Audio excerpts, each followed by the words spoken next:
Hello everyone.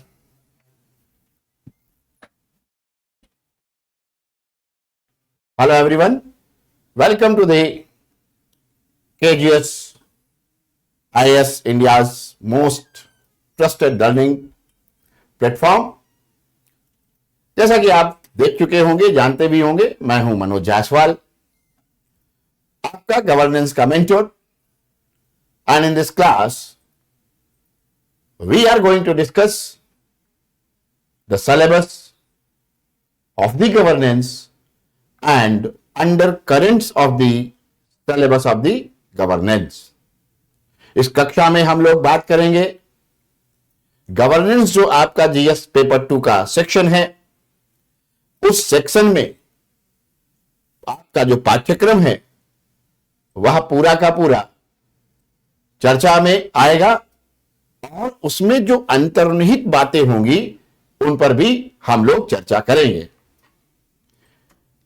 तो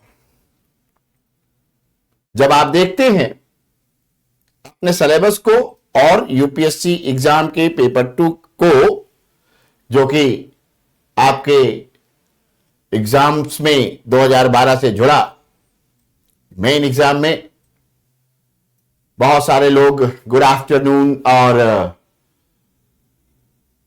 जय हिंद भी लिख रहे हैं।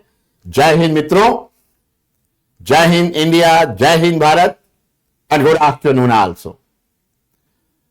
बस ध्यान रखना है कि जब आपको अपने प्रश्न पूछने हो तो प्रश्नों की गति थोड़ा स्लो रखें, मतलब थोड़े थोड़े प्रश्न पूछे जाएं आपके द्वारा, so that I can respond well to your questions. Today in this class, as I have told you, कि हम लोग बात करने चल रहे हैं गवर्नेंस के सेक्शन की। और आप देखिए, सबसे पहले जो आपको मैं रेगुलर क्लासेस जब चलेंगी तो उसमें सबसे पहले जो चर्चा होगी, the discussion will be of what is governance. भाई सबसे पहले तो हम लोग ये जानेंगे कि असल में गवर्नेंस है क्या। तो आप देखेंगे the term simply refers to the government in action. सरकार द्वारा किया जाने वाला जो कार्य होता है, सरकार की गतिविधियां, उसे हम लोग सामान्यतः गवर्नेंस कहते हैं। आज एक और बात आप सबको पहले बता दूं, क्लास नहीं चल रही है, बच्चे लिख करके दे रहे हैं भाई। रिफ्रेश किया, now it is okay.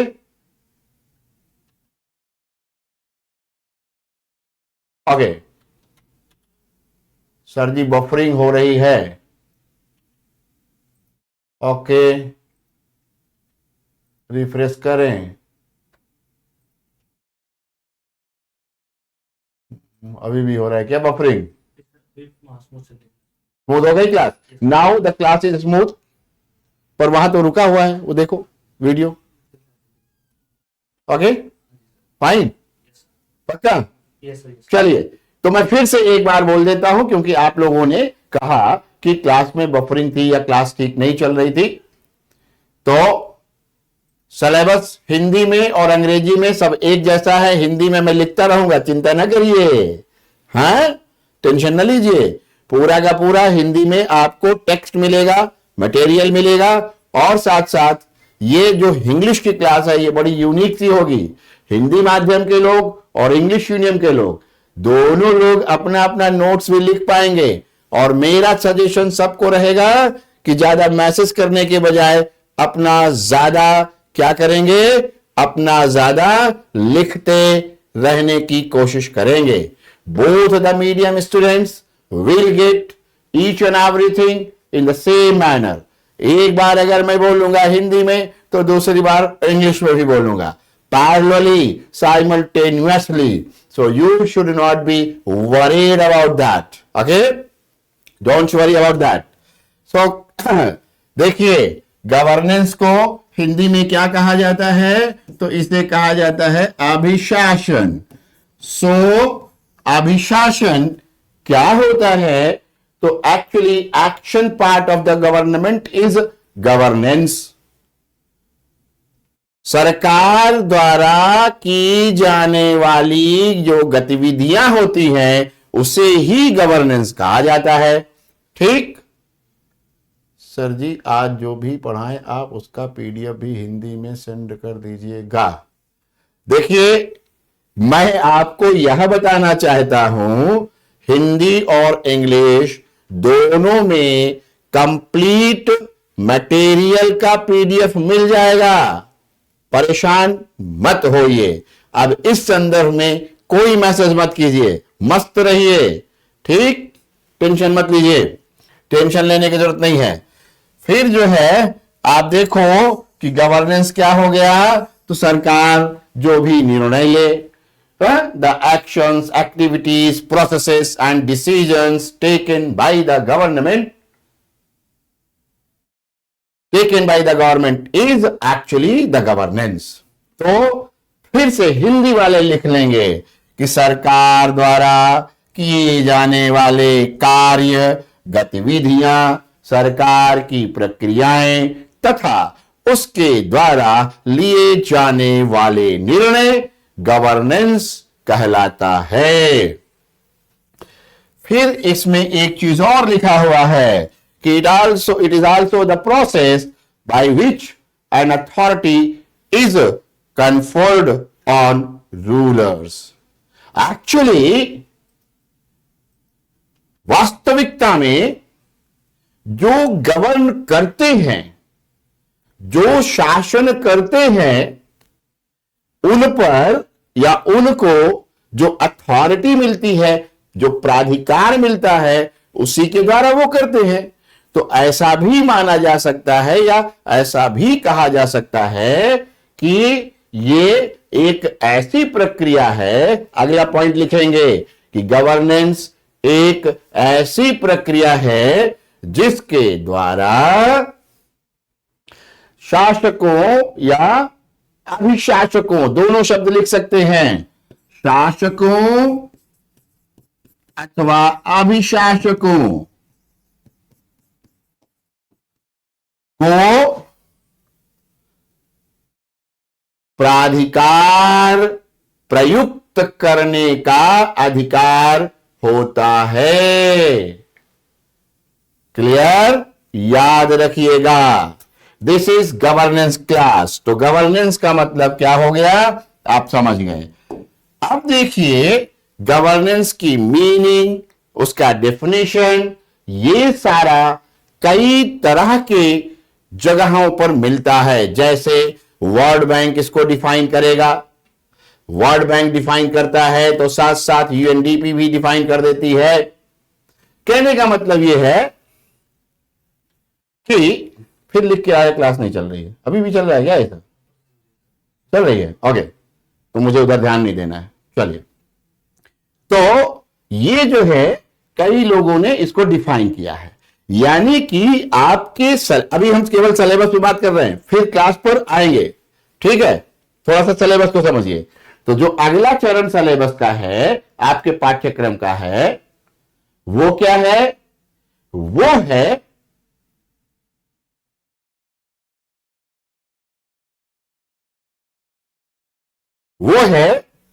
Governance meaning और उसकी डेफिनेशंस।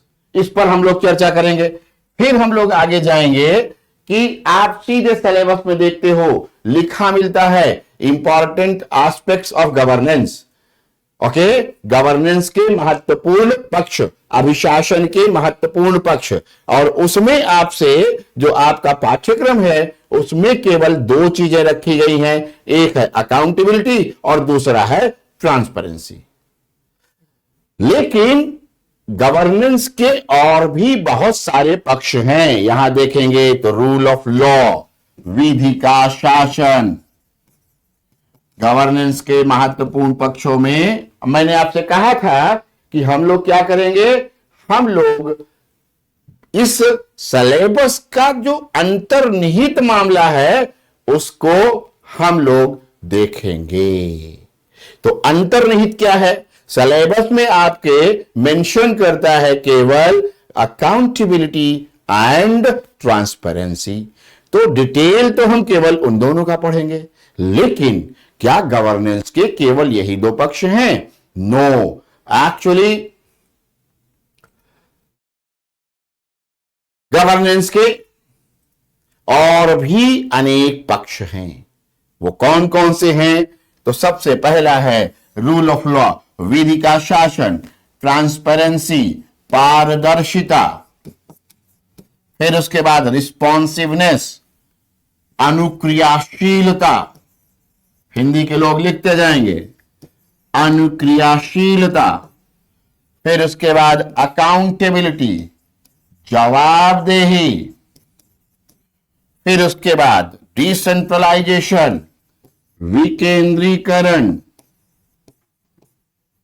फिर उसके बाद पीपल्स पार्टिसिपेशन, जन भागीदारी, और फिर पब्लिक सेक्टर मैनेजमेंट, लोक क्षेत्रक प्रबंधन। अब इन सब के बारे में विस्तार से तो आपको बाद में ही पता चलेगा, अभी बस इतना आप समझते चलें। बाद में पता चलेगा, क्यों कह रहा हूं? क्योंकि बाद में मैं बताऊंगा।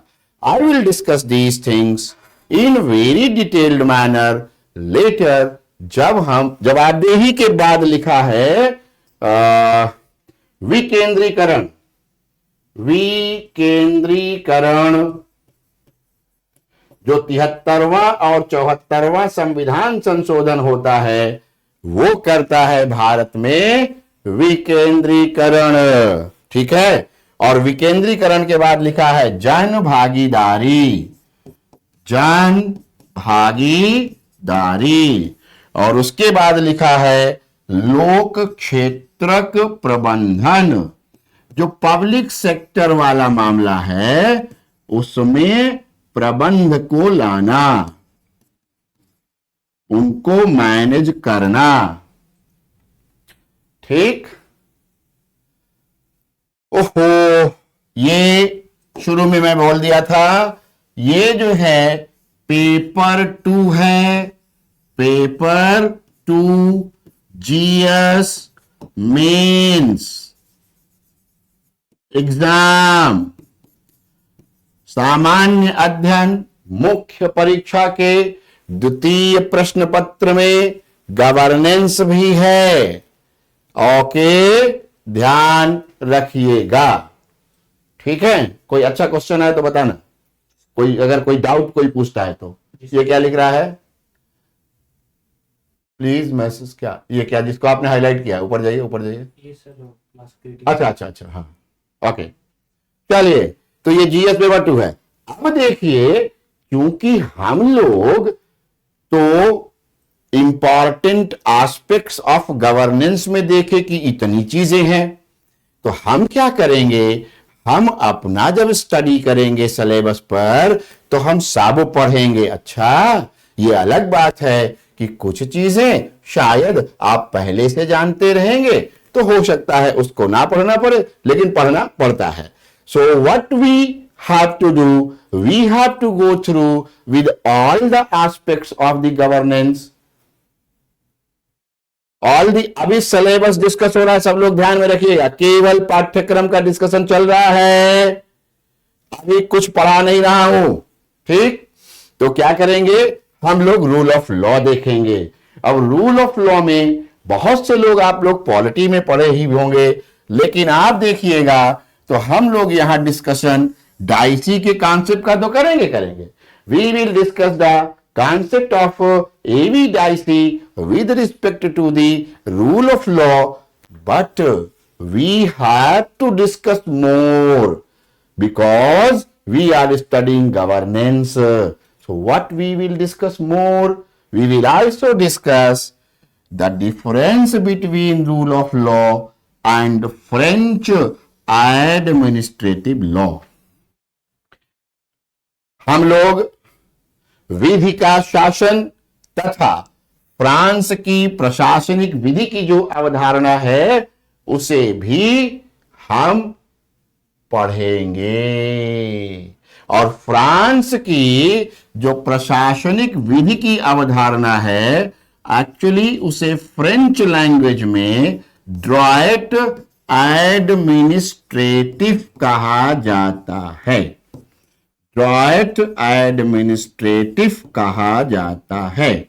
एक बात मैं आपको सबसे इसके भी पहले कि मैं और आगे बढ़ूं, आप सबको थोड़ा सा एक और बात समझाना चाहता हूं। वो क्या है, जरा समझिए। ये ध्यान में रखिएगा, पूरा ध्यान में रखिएगा कि आप अगर क्लास को सुनिएगा तो हिंदी वाले हिंदी में लिख लेंगे, अंग्रेजी वाले अंग्रेजी में लिख लेंगे, और केवल मैसेज करने की इच्छा है तो करते रहें। पहली बात। दूसरी बात ध्यान रखें, मैं दोनों लैंग्वेज में बोल ही रहा हूं, ठीक बात है। और दूसरी बात क्या है कि हम केवल पाठ्यक्रम का डिस्कशन कर रहे हैं, सिलेबस का। और किसके सिलेबस का? गवर्नेंस के सिलेबस का। तो हम लोग गवर्नेंस का सिलेबस ही डिस्कस कर रहे हैं। होश में आके, ध्यान में आके इस बात को रख लीजिए। क्यों कर रहे हैं ये बता देता हूं। अक्सर आप लोग पूछते रहते हो, most of the students have similar question, sir in this section what we have to study, what I have to study, इस सेक्शन में क्या पढ़ना है सर? तो भाई इस सेक्शन में क्या पढ़ना है? इस सेक्शन में यही पढ़ना है जो मैं पाठ्यक्रम का विश्लेषण करके आपको यहां नोट करवा रहा हूं। इसके अलावा आपको कुछ नहीं करना है, कुछ नहीं पढ़ना। तो आप इसको अच्छे से नोट कर लो। और ये it shall be, it must be in your perpetual memory, ये आपके लिए लगातार ध्यान में रहना चाहिए। क्यों रहना चाहिए, ये समझने वाली बात है। तो इसलिए ध्यान में रहना चाहिए क्योंकि यदि आप ध्यान में नहीं रखते हैं तो एक समस्या आपको आती है। जानते हैं क्या? कई लोग कहते हैं, अरे इसका करंट क्या है भाई, कैसे जाने कि कौन सा करंट किससे रिलेटेड है? तो जो करंट अफेयर्स की प्रॉब्लम आप सोचते हो या देखते हो, परेशान होते हो, वो दरअसल जो करंट अफेयर्स होगा, जब आपको ये पता रहेगा सिलेबस जो है क्या है, तो आपको ये बहुत अच्छे से पता रहेगा कि करंट इसके कौन से टॉपिक से रिलेटेड है। डिसेंट्रलाइजेशन से रिलेटेड है, विकेंद्रीकरण से, या फिर किसी और चीज से। ठीक, अभी कोई क्लास नहीं चल रही है, केवल सिलेबस बताया जा रहा है, तो ये पढ़ा जाएगा। फिर उसके बाद आप देखोगे अकाउंटेबिलिटी आपके पाठ्यक्रम में है, जवाबदेही। तो जवाबदेही के कितने पक्ष हो सकते हैं, उनको अगर देखा जाए, डायमेंशंस ऑफ अकाउंटेबिलिटी, तो जवाबदेही किसके संदर्भ में है यहां पर? तो आप पढ़ रहे हो गवर्नेंस, अभिशासन। We are studying the governance, अभिशासन। That is why in what dimensions governments can be accountable। ठीक है, ध्यान से समझे। यानी कि जो सरकार है और आप लोग जो बनने की तैयारी कर रहे हो, आईएएस, आईपीएस, आईआरएस, ये जो भी तैयारी कर रहे हो, जो भी सपना लेकर के पाले हो, वह जो है कैसे पूरा करने के बाद क्या करोगे? What you will do when you will become an IAS or IPS? तो आप जनता के प्रति भी जवाबदेह होगे, आप अपने पॉलिटिकल मास्टर्स के प्रति जवाबदेह होगे। यानी कि जवाबदेही का एक आयाम है राजनीतिक, दूसरा आयाम इकोनॉमिक। अगर आपके डिपार्टमेंट में पैसा आया तो ऐसा नहीं हो सकता है कि आप पैसवा खा जाएं, ऐसा नहीं हो सकता। You can not become a scammer. नहीं, इससे कोई एनसीईआरटी रिलेटेड नहीं है। You can not become a scammer. आप कभी कोई स्कैम नहीं कर सकते, घोटाला घपलेबाजी नहीं कर सकते। अर्थात इसका आर्थिक आयाम भी है। तो आपके प्रति ये हो गया, और सरकार के प्रति क्या हुआ? जो लोग ध्यान से समझेंगे, सुनेंगे ना कि हाँ, लिखते रहना ही है। मैंने एकदम शुरू में कह दिया, जो लोग ध्यान से सुनते रहेंगे, आज इस 1.5 घंटे की क्लास के बाद जो लोग मैसेज वैसेज के ध्यान न दे करके अपना लिखते रहेंगे, उनको पता चलेगा कि वो जाने क्या, what they have got. So write each and everything, each and everything. हाँ, कोई बात नहीं। चलिए, तो जवाबदेही जो है आपको पहला हो गया कि राजनीतिक यानी कि पॉलिटिकल मास्टर्स की तरफ रहेगी आपकी। लेकिन पॉलिटिकल मास्टर्स भी तो किसी के लिए जवाबदेह होंगे। Your political masters mean the ministers, prime minister and all. So ministers, prime ministers and all are also accountable to the people.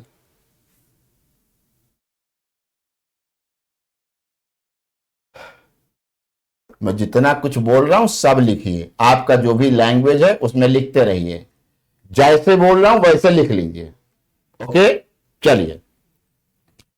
अब इतना तो आपको कॉन्शियस होना चाहिए कि लिखना कैसे है ना। चलिए, तो द राजनीतिक नेतृत्व यानी कि मंत्रीगण, the ministers are also accountable, मैं अब बोल रहा हूं, लिख लीजिए, are also accountable to people. Means this political accountability is of both, for both.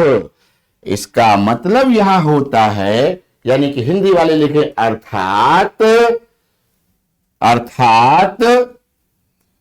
राजनीतिक जवाबदेही दोनों मंत्रियों तथा लोक सेवकों के संदर्भ में लागू होती है। ऐसे ही क्या हो जाएगा, economic dimension for the government and public servant.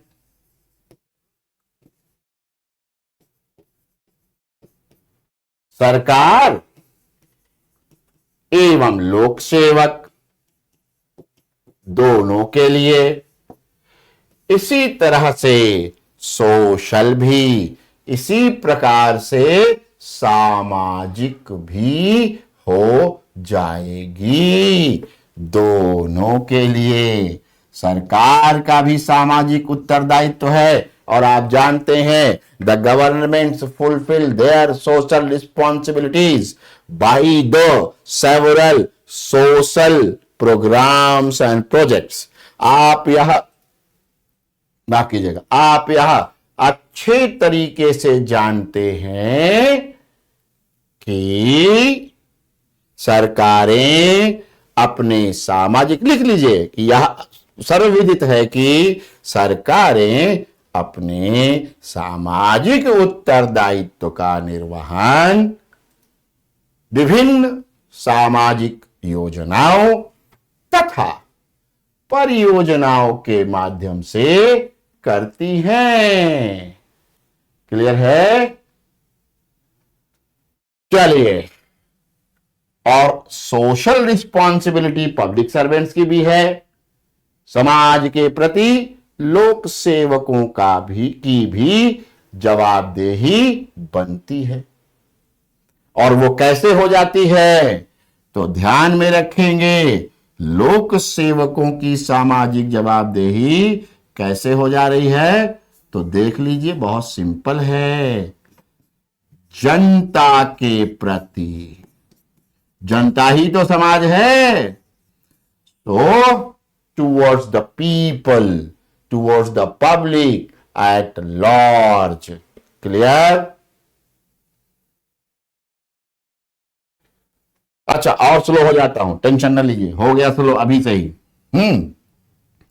अब देखिए, अकाउंटेबल टू हुम, किसके प्रति जवाबदेह, यह भी पढ़ना पड़ेगा।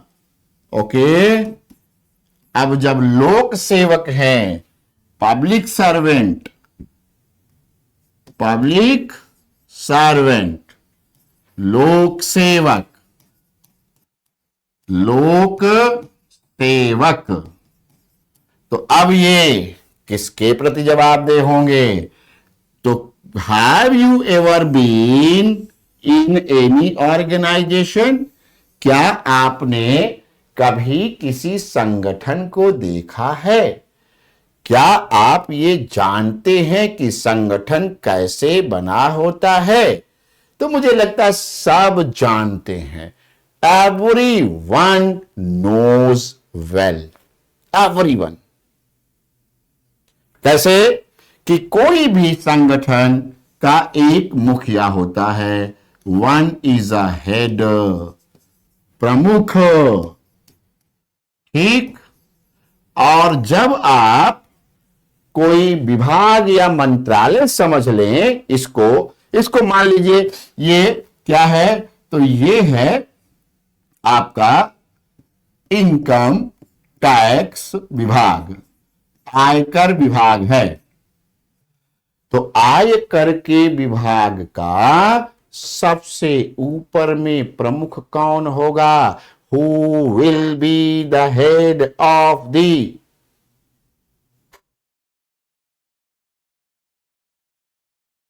Income tax department? अब जवाब कोई नहीं लिखेगा, कोई तो लिखो, कौन बनेगा?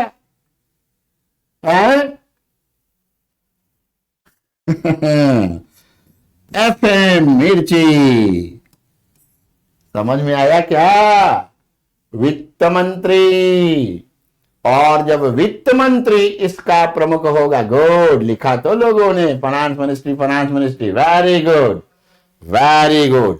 और इसके बाद किसका नंबर आएगा? मंत्री जी के बाद सीधे आएगा नंबर सेक्रेटरी, सचिव। तो सचिव कौन हुआ? सचिव, सेक्रेटरी। देखो कैसे हिंदी इंग्लिश दोनों में मैं काम करता हूं, आपको टेंशन लेने की जरूरत नहीं है। Just after the finance minister, finance secretary. Clear है? गुड। तो फाइनेंस सेक्रेटरी क्या करता है?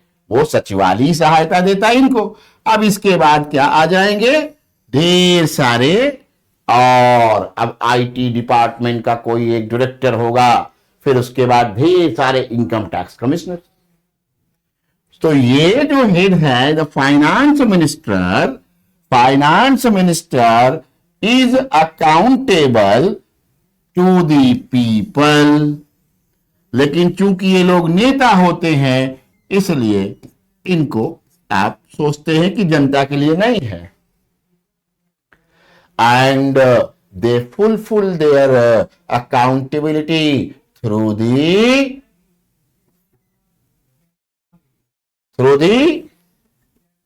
fulfill their accountability through the parliament। अरे नोट्स अभी कुछ नहीं बनाना है भाई, एक बार बता दिया, रुक जाओ। केवल पाठ्यक्रम का विश्लेषण है, पाठ्यक्रम को ही आप समझ तो लो। टेंशन में आ रहे हो, अभी नोट्स बनाने वाली क्लास अलग से चलेगी, टेंशन मत लो, ठीक है। चलिए, तो आईटी डिपार्टमेंट इसको मान लिया, तो ये किसके लिए हो गए अकाउंटेबल? जनता के लिए। और कैसे कर रहे हैं? तो इंडिया में संसद के थ्रू द पार्लियामेंट। सचिव क्या हो गया? अब सचिव अकाउंटेबल हुआ for his minister. Okay, secretary is responsible to his minister. सचिव अपने मंत्री के प्रति जवाबदेह हो गया, अकाउंटेबल हो गया।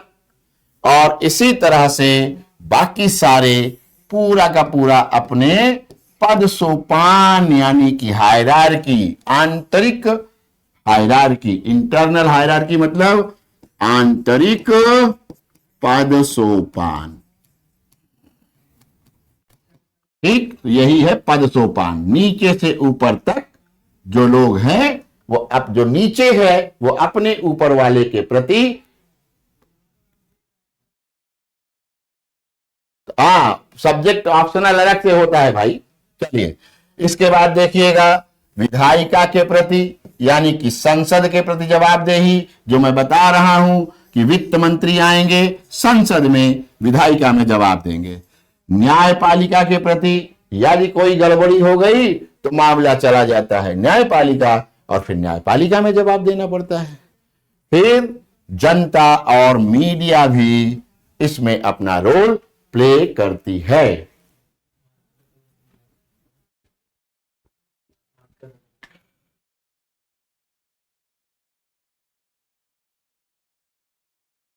ओके, क्या हो गया? जनता भी, हाँ पबाइड में पढ़ा होगा, वेरी गुड। तो अब क्या हुआ? जनता यानी नागरिक और मीडिया के प्रति भी, मीडिया क्या करती है? मीडिया सवाल पूछती है, तो उसका सवाल का जवाब भी तो देना इन्हीं को पड़ता है ना। तो ये हो गया, ठीक। चलिए, इसके बाद अब जब जवाबदेही तो कर रहे हैं, लेकिन जवाबदेही सुनिश्चित कैसे होगी? तो जवाबदेही सुनिश्चित होगी। अच्छा, और बहुत सारे लोग जो ये सोच रहे हैं कि अभी हम लिख नहीं पा रहे हैं, इसी को डाउनलोड कर लेना, ये तो मिल जाता है ना सबको, बस हम तो लिख ही रहे हैं इसमें, आपको समझ आएगा पूरा सिलेबस। आज मस्ती कर लो बस थोड़ी देर तक, थोड़ी देर बाद हम लोग टॉपिक पे आ जाएंगे, चिंता मत करो। तो जवाबदेही सुनिश्चित करने के लिए, जवाबदेही कैसे सुनिश्चित हो, इसके लिए क्या करना पड़ेगा? नियंत्रण, कंट्रोल। और प्रशासन पर नियंत्रण कैसे कैसे होता है? तो प्रशासन पर नियंत्रण विधायिका द्वारा रखा जाता है, ठीक है, न्यायपालिका द्वारा रखा जाता है, ठीक, फिर कार्यपालिका द्वारा भी रखा जाता है, और नागरिक नियंत्रण भी होता है। तो ये चारों हमको डिटेल में पढ़ना पड़ेगा। We have to discuss all these 4 type of control mechanism in India. चलिए, इसके बाद जैसे ही हम लोग विधायी नियंत्रण पढ़ना शुरू करेंगे, when we will start legislative control, विधायी नियंत्रण जब पढ़ना शुरू करेंगे तो सबसे पहले आएगा कलेक्टिव रिस्पॉन्सिबिलिटी का सिद्धांत, मतलब सामूहिक उत्तरदायित्व का सिद्धांत, सामूहिक उत्तरदायित्व का सिद्धांत। और उसके बाद आएगा मंत्रीय उत्तरदायित्व का सिद्धांत। फिर उसके बाद आप देखते हैं कि ये 3 प्रकार से होता है विधायिका में नियंत्रण। जनरल कंट्रोल, सामान्य नियंत्रण। सामान्य नियंत्रण में क्या होगा? सामान्य जो नियंत्रण होता है उसमें जो प्रश्न पूछे जाते हैं, ठीक है, जो संकल्प लाया जाएगा या जाता है या जो प्रस्ताव लाए जाते हैं सदन या सदनों में, वो सब विधायिका द्वारा प्रशासन पर सामान्य नियंत्रण करने के तरीके हैं। मैं साउथ इंडियन दिखता हूं पर हूं नहीं, I am the best example. और जो लोग लिख रहे हैं, फिर आपके पीछे बहुत स्टूडेंट पढ़ रहे हैं, बहुत बहुत धन्यवाद। और जो लोग लिख रहे हैं, मैं अच्छा पढ़ाता हूं, धन्यवाद, आपको ये समझ आ जा रहा है तो बहुत ही अच्छी बात है। पर्सनल अकाउंटेबिलिटी बिल्कुल रहती है। फिर उसके बाद वित्तीय में हम देखेंगे, वित्तीय नियंत्रण भी पढ़ना पड़ेगा, तो इसमें बजट जो पास किया जाता है उसे पढ़ना पड़ेगा। फिर जो पार्लियामेंट्री संसदीय समितियां हैं वे भी नियंत्रण रखती हैं, तो संसदीय समितियों को भी पढ़ना पड़ेगा। आपने सुना होगा लोक लेखा समिति, आपने सुना होगा public account committee, parliamentary affairs committee, etcetera etcetera. तो उनमें से कुछ एस्टिमेट कमेटी, प्राक्कलन समिति, अनुमान समिति जिसे कहते हैं, तो ये सब जो है हम लोगों को देखना रहेगा। 3 महत्वपूर्ण गवर्नेंस के लिए होती हैं। फिर न्यायिक नियंत्रण। अब न्यायिक नियंत्रण में क्या क्या चीज हम आपको पढ़ाएंगे या क्या क्या आपको पढ़ना है, तो आप देखेंगे। तो इसका आधार क्या है? आधार, बेसिस, विधि का शासन। और पता आपको चलेगा कि आपने ये तो पहले ही पढ़ रखा है, तो यहां केवल मेंशन हो जाएगा। फिर न्यायिक नियंत्रण का अभी सब बता देंगे, रुक जाइए, हम तो ढेर सारे आपके सवाल ले चुके हैं, डू नॉट वरी।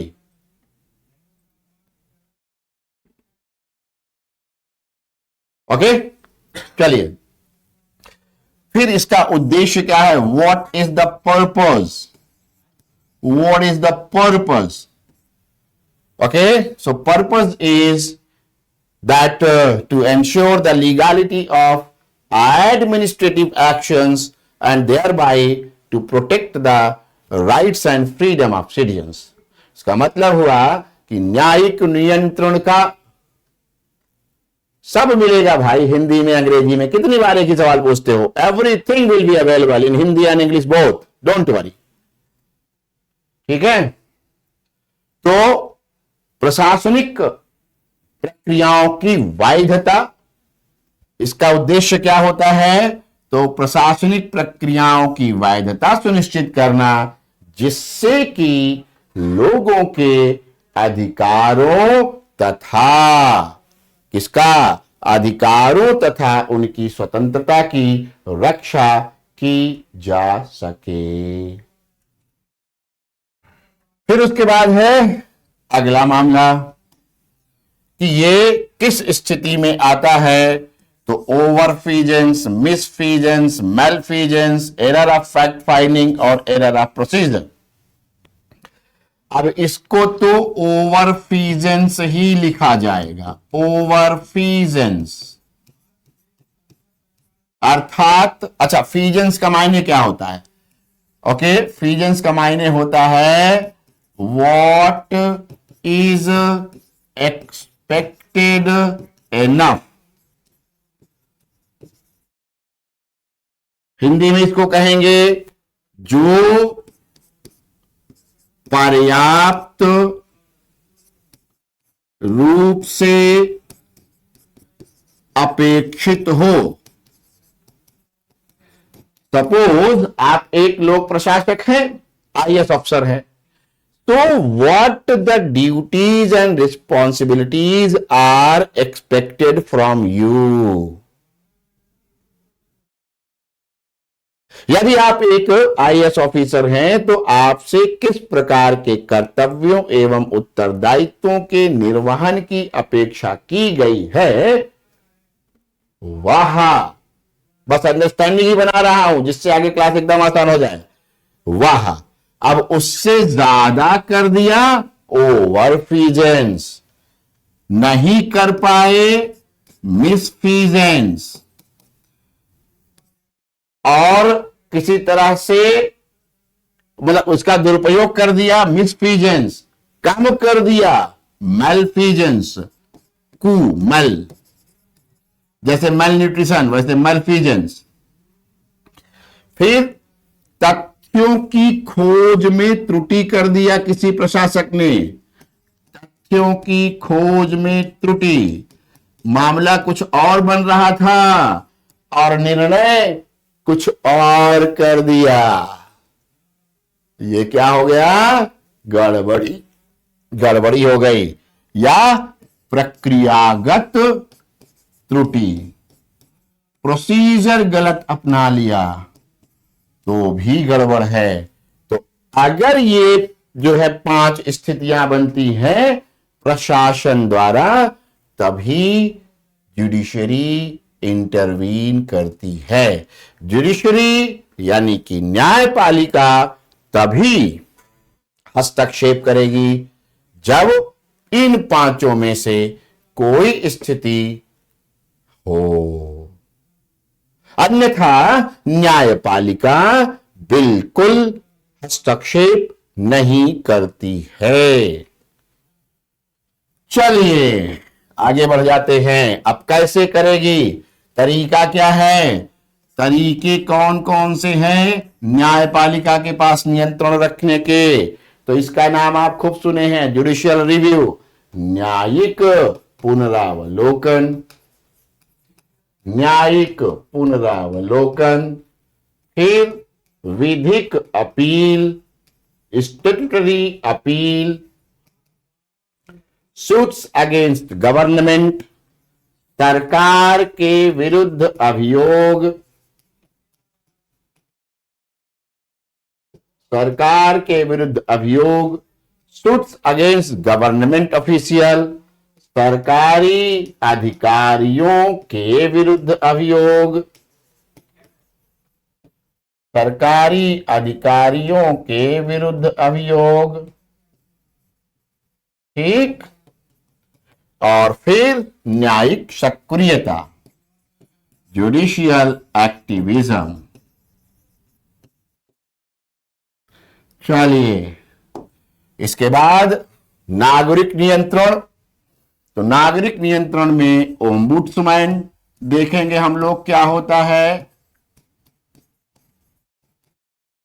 फिर रसिया में प्रोक्यूरेटर, फ्रांस में वही प्रशासनिक न्यायालय, अभी बोल चुका हूं। भारत में लोकपाल और लोक आयुक्त,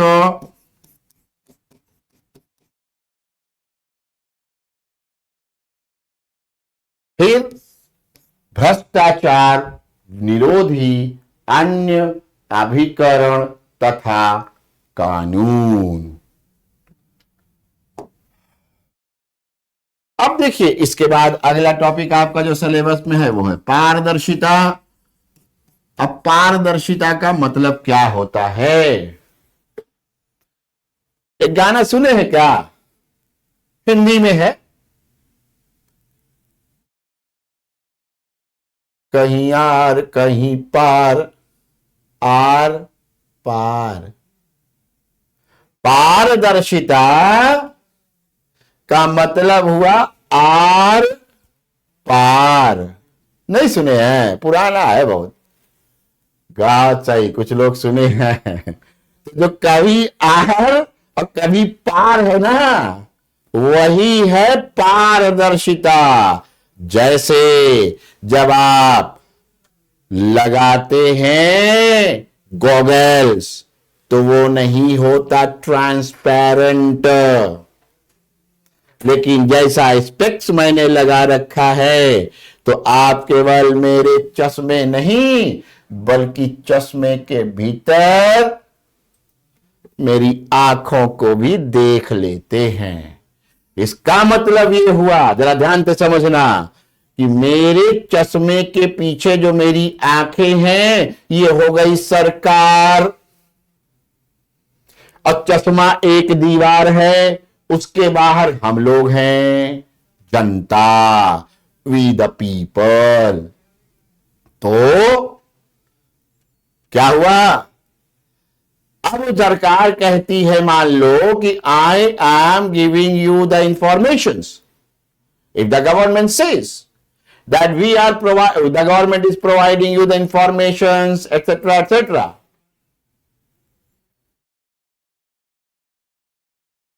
अरे मैं यूपीआई हूं भाई, न बंगाली हूं, न नॉर्थ साउथ इंडियन हूं, टेंशन ना लो, बाद में बताऊंगा अपने बारे में। अभी क्लास में सुनो, मैं क्लास में कोई पर्सनल बात नहीं करता, ठीक? तो जरा समझना, तो मेरे चश्मे के पीछे जो मेरी आंखें हैं वो क्या है? सरकार। और चश्मा के बाहर में हम लोग हैं, और सरकार बोली हम इंफॉर्मेशन दे दिए, और दे दिए तो ठीक है, whether I have got properly और नॉट, फर्स्ट थिंग। तो सरकार ने या प्रशासकों ने कोई सूचना दी तो हमें मिली कि नहीं, पहला सवाल। दूसरा सवाल, हमको वही चीज दिख रहा है, मीन्स इस चश्मे के पीछे जनता को आंखें दिख रही हैं कि नहीं? यही क्यों ऐसा ना हो, कहीं ऐसा ना हो कि कर कुछ और रहे हो और सूचना कुछ और दे रहे हो, तो वो क्या हो जाएगा? वो वन वे हो जाएगा। क्या हो जाएगा? वो वन वे हो जाएगा, तो आर पार नहीं होगा। तो आर पार जब नहीं होगा तो पारदर्शिता भी नहीं होगी। Am I clear? हाँ, ये किसी ने उठाया, सर अभी इलेक्टोरल बॉन्ड का मामला उठा है। This is a good question, जरा इसको मार दीजिए, मार कर दीजिए। हिंदी में लिखा है इलेक्टोरल बॉन्ड वाला, मार करिए। अब सब लोग ध्यान से सुनिए, कितना बढ़िया सवाल उठाया। Electoral bond, this is a very great question actually. If I से then this issue is a very good issue. You know why? What is going on behind that curtain is not very much known to us. But उसमें बहुत सारे और मुद्दे हैं, कभी मैं जब आएंगे हम लोग, अगर हमें कोई देखना होगा तो उस पर बात करेंगे, ठीक है? लेकिन ये तब समझ लीजिए कि जो इलेक्टोरल बॉन्ड है, इसमें बात ही यही की गई थी कि किससे क्या ले रहे हैं पता नहीं चल रहा है। क्लियर है? तो ये जो है क्या हो गया, इस बात को समझ लेना, इस बात को बिल्कुल से समझ लेना। चलिए, तो शेयरिंग ऑफ इंफॉर्मेशन, सूचनाओं का आदान प्रदान, शेयरिंग है सूचनाओं का आदान प्रदान। ऐसा ना हो कि सरकार की तरफ से तो आ जाए और हम कोई फीडबैक ना दे पाए, हम मूक दर्शक बने रह जाएं। नहीं, हमारी तरफ से फीडबैक भी जाना चाहिए। क्लियर? Very clear. और फिर इसके लिए जरूरी क्या है? तो एक्सेस टू इंफॉर्मेशन, सूचनाओं तक यदि हमारी पहुंच होगी तभी ऐसा संभव होगा अथवा नहीं हो सकता। इसीलिए जैसे ही हम ट्रांसपेरेंसी वाला टॉपिक पढ़ेंगे तो देखिए जरा, ई गवर्नेंस पढ़ेंगे जो कि सिलेबस में भी लिखा हुआ है, लेकिन साथ का साथ सिलेबस में यहां सिटीजन चार्टर नहीं दिया पर हम पढ़ेंगे, आरटीआई नहीं दिया हम पढ़ेंगे। और सुनिए, public service delivery act, citizen charter, Hindi में सिटीजन चार्टर लिखा जाता है, सिटीजन चार्टर। और लोक सेवा आपूर्ति अधिनियम जो है, यह भी एक महत्वपूर्ण टॉपिक है। लोक सेवा या सार्वजनिक सेवा आपूर्ति अधिनियम, अभी भारत में ऐसा हुआ नहीं है, कुछ एकाध स्टेट ने बनाया था आपूर्ति अधिनियम, इसको भी हम लोग पढ़ेंगे, एकदम नया डेवलपमेंट है ये। सर जवाब और जवाबदेही में क्या फर्क है? सर जवाब या जवाबदेही में क्या फर्क है? जवाब और जवाब, अच्छा जवाब जब आप देते हैं तो हो सकता है किसी प्रश्न का जवाब आपने दे दिया, लेकिन जवाबदेही होती है कि आपने जो काम किया। अभी उस पर हम आए नहीं है, हम पढ़ा नहीं रहे थे एक्चुअली, इसलिए नोट्स बनवाएंगे, नोट्स क्लास में बनेगा, पीडीएफ सप्लीमेंट्री होगा, पूरक होगा, परेशान ना होइए। तो जवाब क्या हुआ, जैसे मैंने इनका जवाब दिया कि नोट्स बनवाएंगे, टेंशन ना लो, पीडीएफ पूरक होगा, सप्लीमेंट्री होगा, यह भी हो गया। अब उसी तरह से किसी प्रश्न का जवाब दे देना, एकदम जीवंत उदाहरण देने जा रहा हूं, सब लोग ध्यान से सुनो, रोको थोड़ी देर मैसेज, रोको, सुनो ध्यान से मेरी बात, ध्यान से सुनना। मैंने आपके प्रश्न का जवाब दिया और मैंने कहा कि नोट्स लिखवाऊंगा, बनवाऊंगा, और क्या होगा, क्या होगा, पीडीएफ पूरक के रूप में मिलेगा। अब ये जवाब मैंने दे दिया, और यदि यह मैं नहीं करता हूं, यानी कि इस प्रॉमिस के पीछे मेरी जवाबदेही है। क्लियर है, समझ में आ गई बात। अब मैं नहीं करूंगा पूरा, तो आप अगली क्लास में या दो चार दिन बाद, अच्छा पीडीएफ कुछ दिनों बाद मिलेगी, पीडीएफ में एडिटिंग करवा रहा हूं, एकदम नया पीडीएफ दूंगा, ठीक। तो अगर मैं नहीं करूंगा तो आप पूछोगे कि ये तो नहीं, सर ने दिया ही नहीं, ई तो कोई बात नहीं होती है, सर ने बोला था। तो समझ गए, जवाब और जवाबदेही में अंतर यही है। ओके, चलिए आगे बढ़ जाते हैं। तो अब देखो, ई गवर्नेंस माने क्या होता है, इलेक्ट्रॉनिक गवर्नेंस। अब इसको हिंदी में क्या लिखना है, सब जान रहे हैं। अब इलेक्ट्रॉनिक गवर्नेंस जो है वो कुछ मेरी तरह होता है। इलेक्ट्रॉनिक गवर्नेंस से क्या हो जाएगा, गवर्नेंस स्मार्ट हो जाएगा, और जो है स्मार्ट का मतलब simple, moral, accountable, responsive, transparent. Hindi में लिख दें, सरल, नैतिक, जवाबदेह, अनुक्रियाशील, अनुक्रियाशील और पारदर्शी। तो आज से आप लोग एक कॉन्सेप्ट और सीख लीजिए।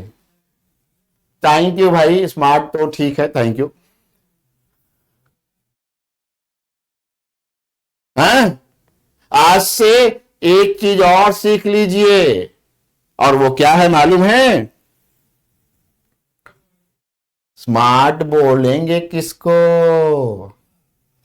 सिंपल हो, नैतिक हो, जवाबदेह हो, अनुक्रियाशील हो और ट्रांसपेरेंट हो। पॉलिटी और गवर्नेंस में उतना ही फर्क है जितना सरकार और अभिशासन में।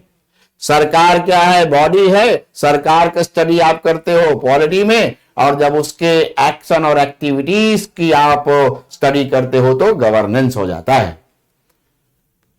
ओके, चलिए इसके बाद मॉडल्स ऑफ ई गवर्नेंस है, जिसमें सूचना विसरण मॉडल है।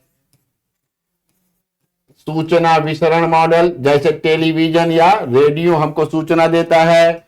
फिर क्रिटिकल फ्लो मॉडल है, क्रांतिक प्रवाह मॉडल, फिर कंपैरेटिव एनालिसिस मॉडल, तुलनात्मक विश्लेषण मॉडल, फिर मोबिलाइजेशन समूहीकरण मॉडल, समूहीकरण मॉडल, और फिर अंतःक्रियात्मक सेवा मॉडल। ये मॉडल 5 हम लोग पढ़ेंगे। सिलेबस देखोगे तो ई गवर्नेंस के मॉडल भी पूछे गए हैं।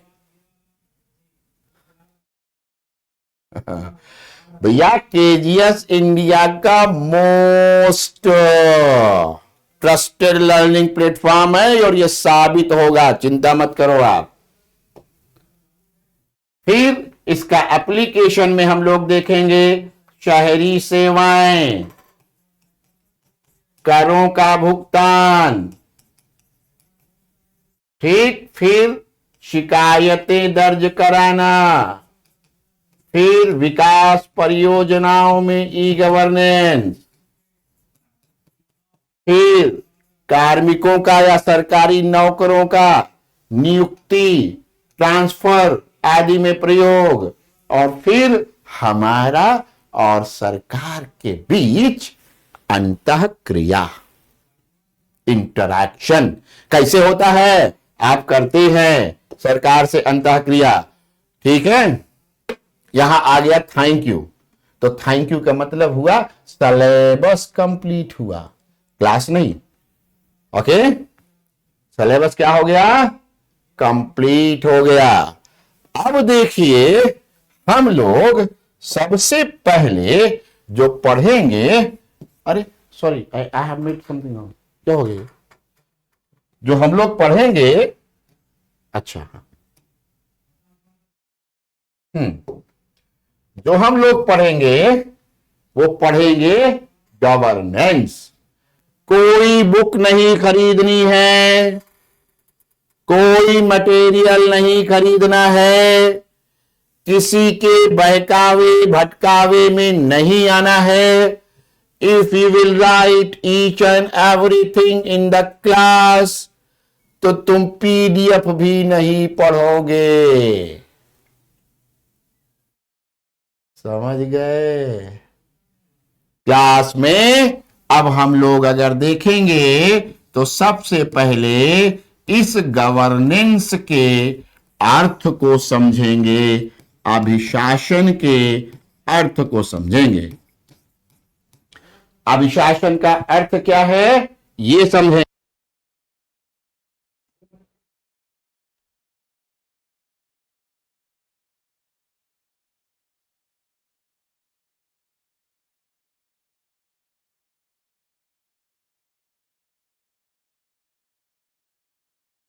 चलिए, तो गवर्नेंस का आ गई आवाज, हाँ आ गई होगी, चलो। तो गवर्नेंस का तात्पर्य क्या है, what is the meaning of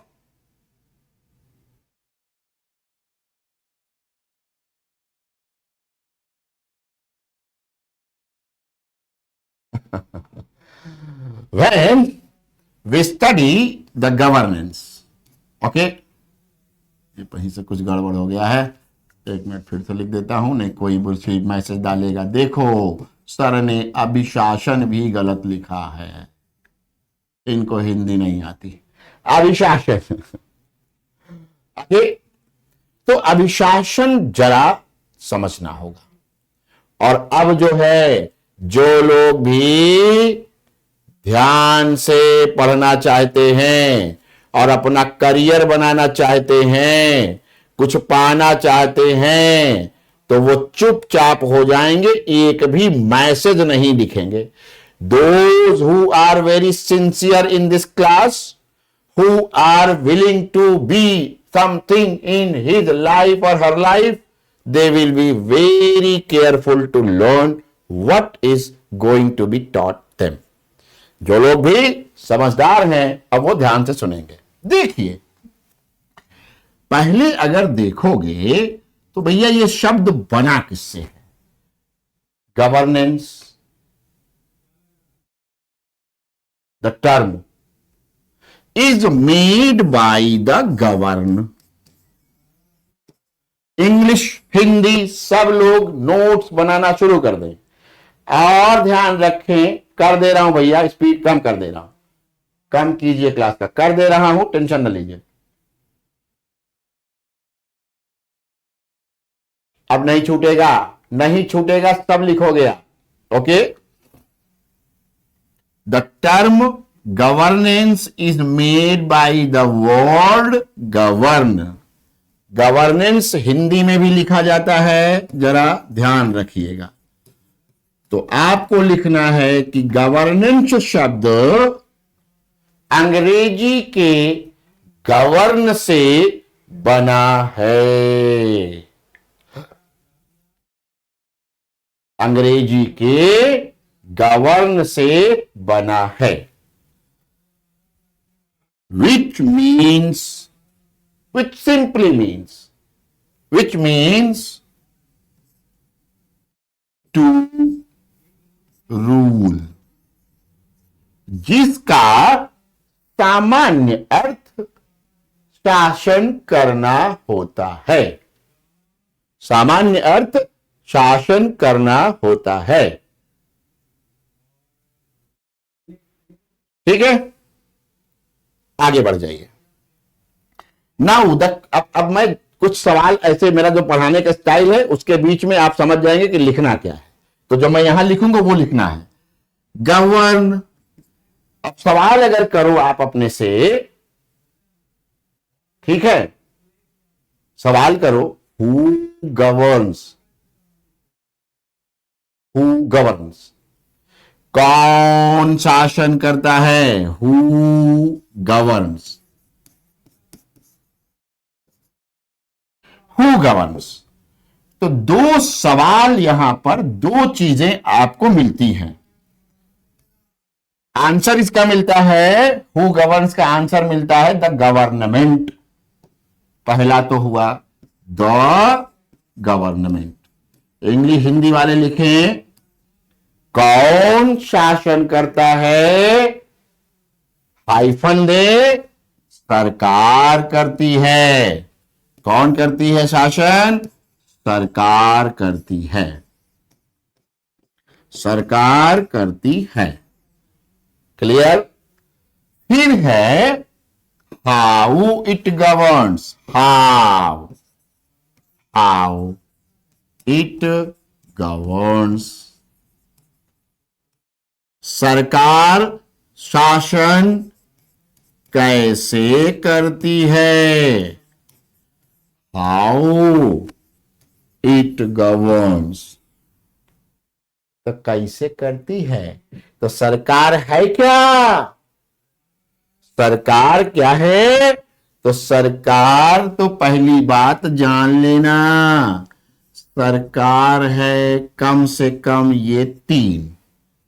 the government, जब आप सरकार कहते हैं तो ध्यान रखना, सरकार जब आप कहते हैं तो ध्यान रखना कि आप कह क्या रहे हैं, व्हाट यू से एक्चुअली। लेजिस्लेचर, विधायिका, कार्यपालिका, एग्जीक्यूटिव, कार्यपालिका एंड जुडिशियरी, न्यायपालिका। तो जब आप सरकार कहते हो तो ये तीनों हैं। क्लियर। और ध्यान से जरा देखो, ध्यान से जरा देखो, अब कह रहे हो कि कैसे करती है शासन, तो पता चला कि विधियों के निर्माण द्वारा, by passing the law, right in English, by passing the law and implementing them, और उनका क्रियान्वयन करते हुए, और उनका क्रियान्वयन करते हुए। फिर क्या है, अगेन, इफ समथिंग, या ऐसे लिख दे, if any law is violated, ये स्क्रीन ब्लैक हो जाए।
यदि किसी विधि का उल्लंघन हुआ हो, देन बाय जस्टिस, तो न्याय प्रदान करते हुए, यदि किसी विधि का उल्लंघन हुआ हो तो न्याय प्रदान करते हुए। Is that clear? तो इसका मतलब हुआ कि at least these three functions are of the government. अब जरा देखना है कि क्या केवल ये कह देने से काम चल जाएगा, by passing the law, implementing the law और एनीथिंग एल्स।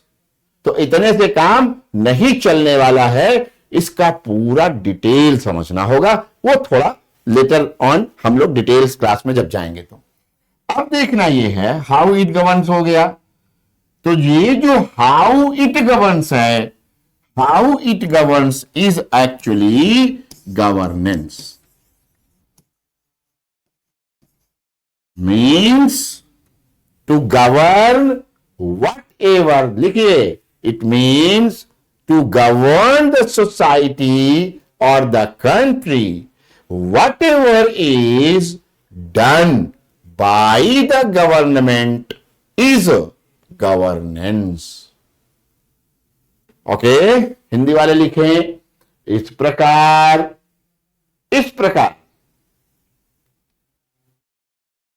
इस प्रकार शासन करने हेतु सरकार द्वारा जो भी किया जाता है वह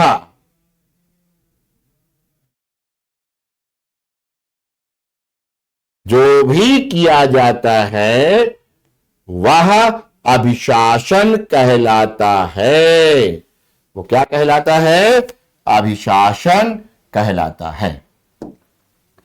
अब एक सवाल है, और यह सवाल बहुत बड़ा सवाल है। ओके, सवाल क्या है?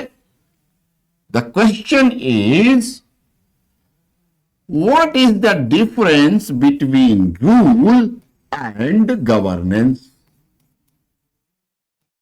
whether there is any difference between rule and governance or not। सवाल यह उत्पन्न होता है, आपके मन में भी यह उत्पन्न होना चाहिए था कि रूल और गवर्नेंस में क्या है फर्क। What is the difference between, what is the difference between rule and governance? कैसे होगी ये मैं आपको बताऊंगा। न्यायपालिका गवर्नेंस में कैसे होगी ये आपको बाद में पता चलेगा, अभी जो पढ़ा रहा हूं उतना समझ लीजिए, ठीक। what is the difference between rule and governance, or actually both are equal। ठीक है, क्या रूल, शासन और अभिशासन दोनों एक हैं? तो लिखिएगा, यूजुअली या नॉर्मली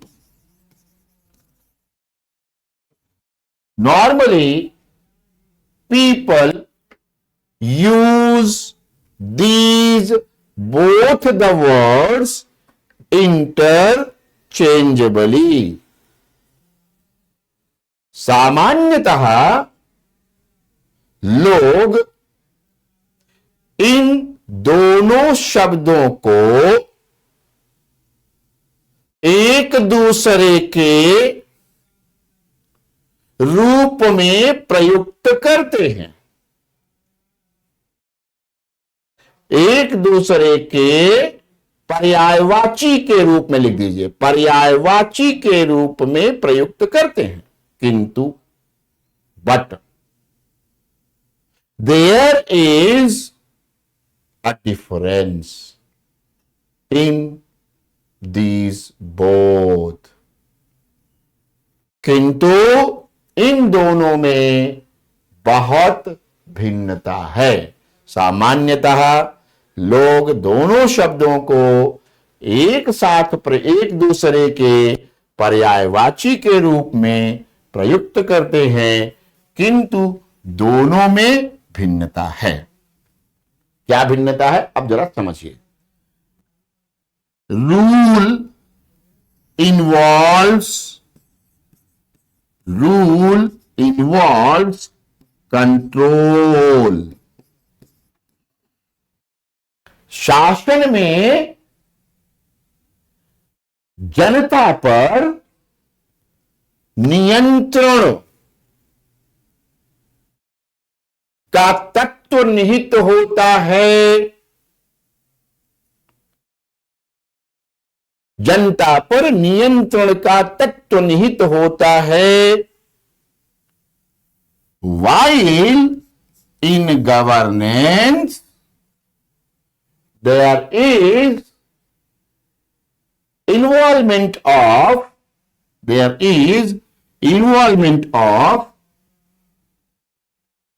participation of people, जबकि गवर्नेंस में, अभिशासन में जन भागीदारी का तत्व, अभिशासन में जन भागीदारी का तत्व निहित होता है। ओके, अब जरा आगे बढ़ जाइए। इसका मतलब यह हुआ कि अगर हम कहें किंगशिप, इफ वी से किंगशिप, राजतंत्र कहें, मोनार्क, तो उसका, राजा का शासन, rule of king is very much appropriate.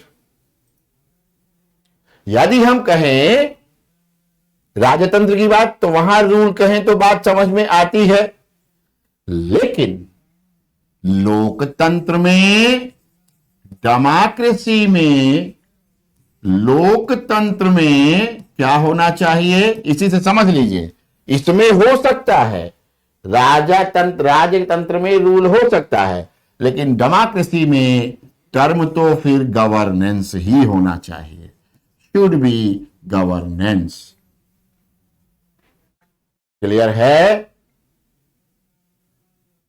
इसका मतलब हुआ, ध्यान से समझना, कि इसका मतलब हुआ कुछ तो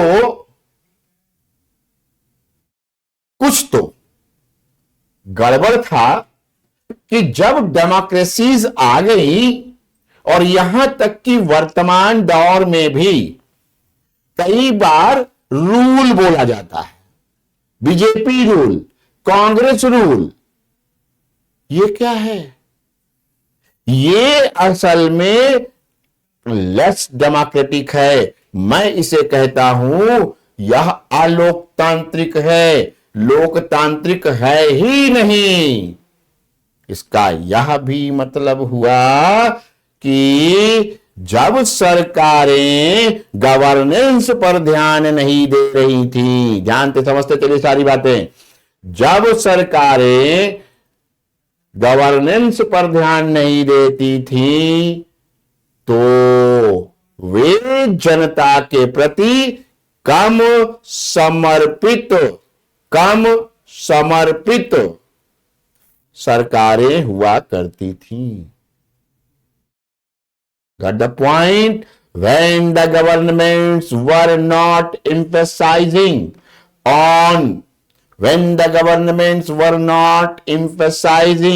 more on governance, they were less democratic. समझ में आया? वो क्या हो गई? कम लोकतांत्रिक हो गई। राजतांत्रिक तो नहीं थी, लोकतांत्रिक रूप से चुना गया था, लेकिन हुआ क्या, लेस डेमोक्रेटिक। समझ में आ गई बात। अब आगे बढ़ जाते हैं। इसका मतलब यह हुआ कि अगर हम गवर्नमेंट की बात करें और गवर्नेंस की बात करें, तो ये कैसे रूल गवर्नेंस में बदला। अब सारे लोग बहुत अटेंटिव हो जाएं। मोस्ट अटेंटिव क्लास चाहिए, एकदम से अटेंटिव। ठीक है, जितने गंभीर लोग होंगे अब वो चुपचाप अपनी कॉपी में नोट करेंगे, कोई मैसेज करेगा नहीं। बाकी तो गैर गंभीर लोग भी बहुत पढ़ते हैं क्लास में, तो कोई बात ही नहीं है। जो गंभीर नहीं है उसके लिए मेरा कोई मैसेज नहीं है। ठीक है, चलिए अब देखिए कि ये कैसे होता है, कैसे होता है या कैसे हुआ। तो दरअसल nature of state, nature of state changes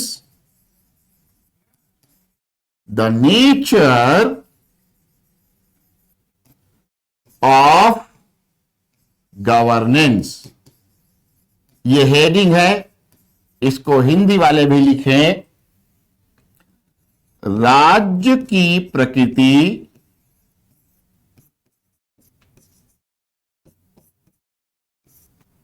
governance की प्रकृति को भी बदल देती है।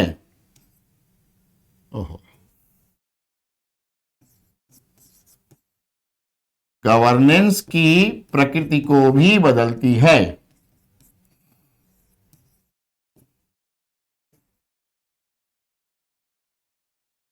को भी बदलती है या बदल देती है।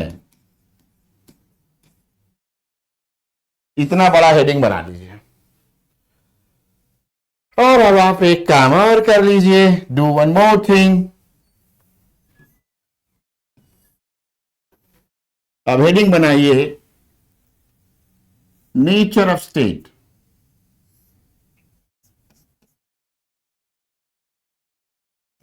नेचर ऑफ स्टेट, राज्य की प्रकृति।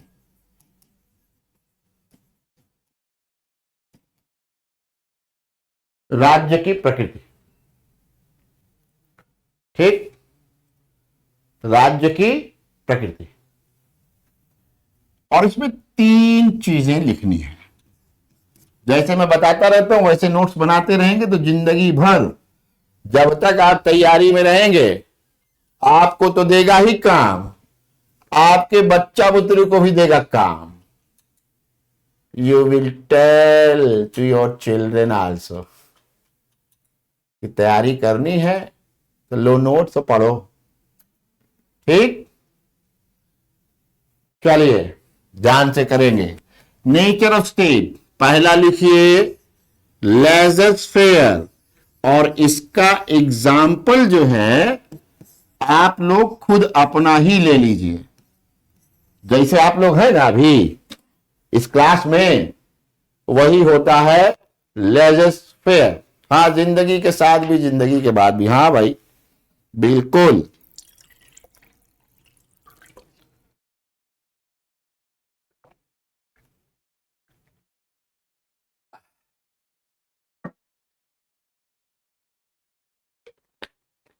दहेज की बात अभी भी करती हो?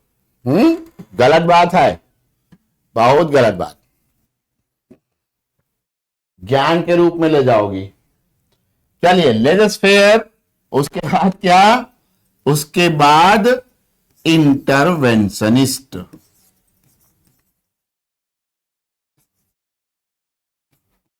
और उसके बाद रेगुलेटरी।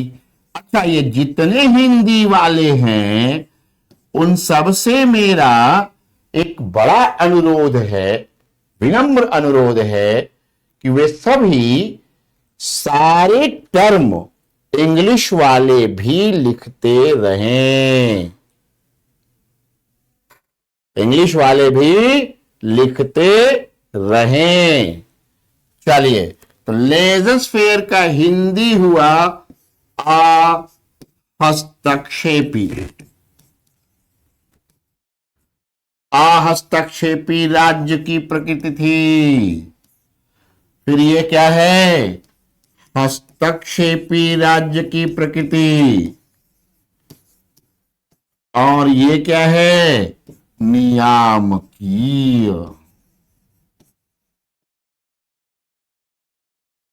नियामकीय।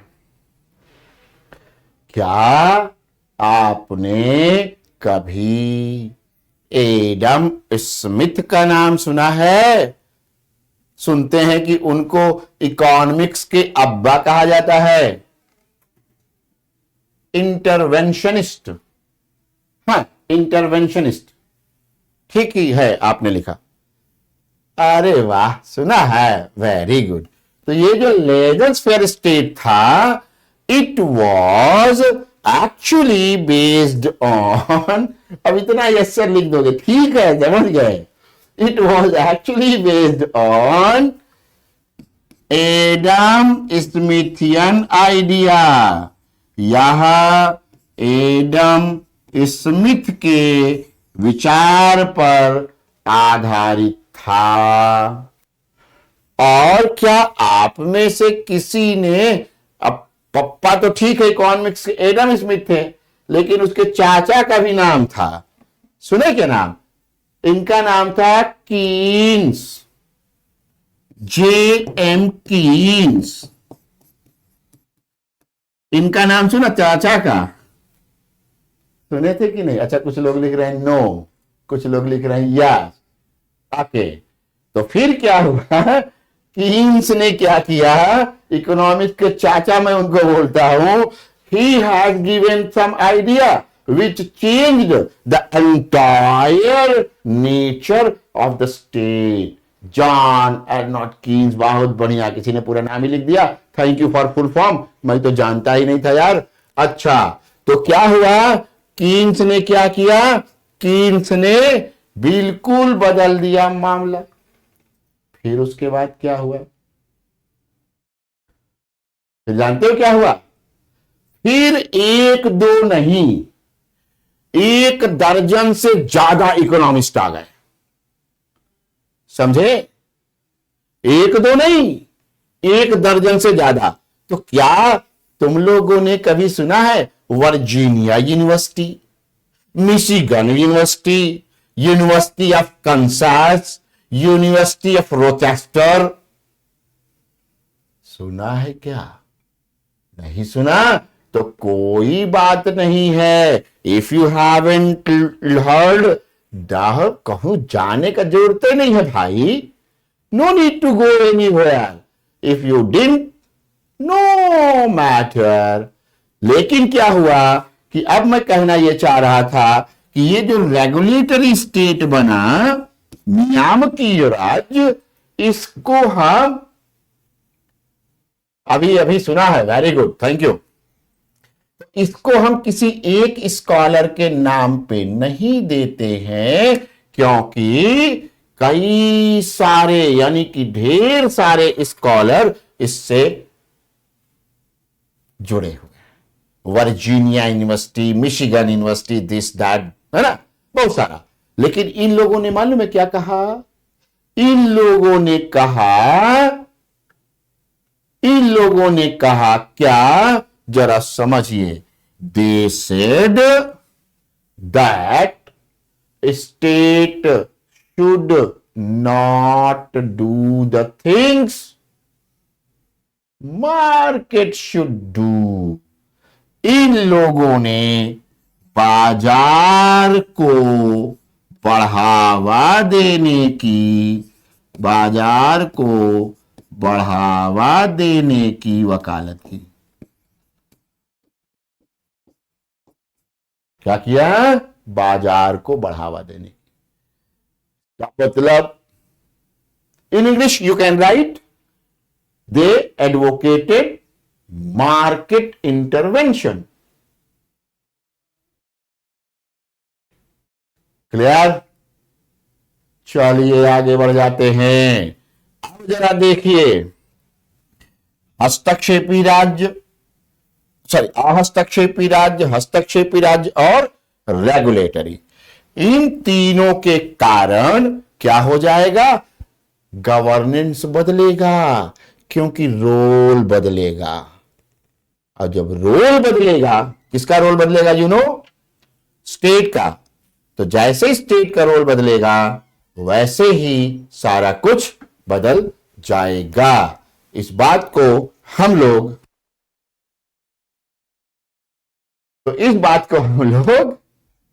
अगली क्लास में पढ़ेंगे। Thank you, good night. क्या? अच्छा, मेरा इंट्रोडक्शन जान लें आप लोग। मैं हूं मनोज जायसवाल, जैसा कि आपने सुना ही होगा। आवाज जा रही है कि नहीं?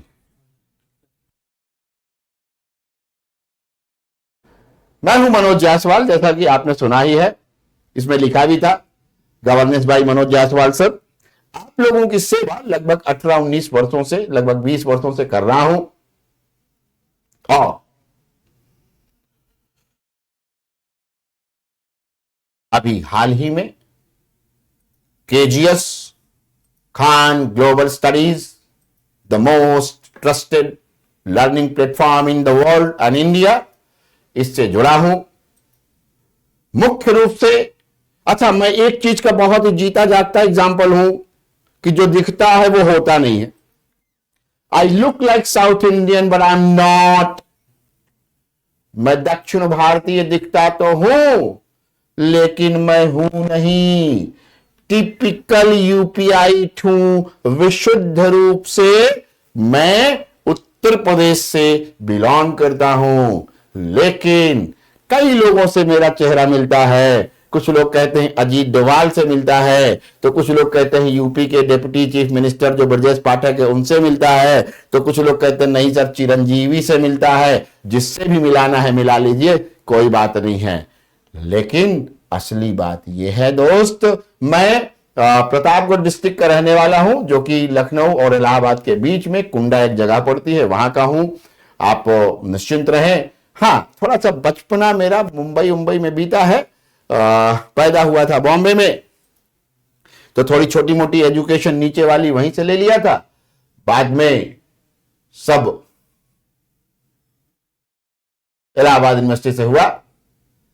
और ये जो है तो एक गवर्नेंस की क्लास है, और शायद आपको जानकारी होगी कि पब्लिक एडमिनिस्ट्रेशन भी मैं ही लेकर के आ रहा हूं। हिंदी और इंग्लिश शायद दोनों मीडियम में रहेगा, तो इंग्लिश मीडियम हिंदी मीडियम दोनों। Thank you. और अगर कुछ पूछना है तो बाद में पूछ लीजिएगा, अगली क्लास में कल पूछ लीजिएगा। धन्यवाद। Thank you very much.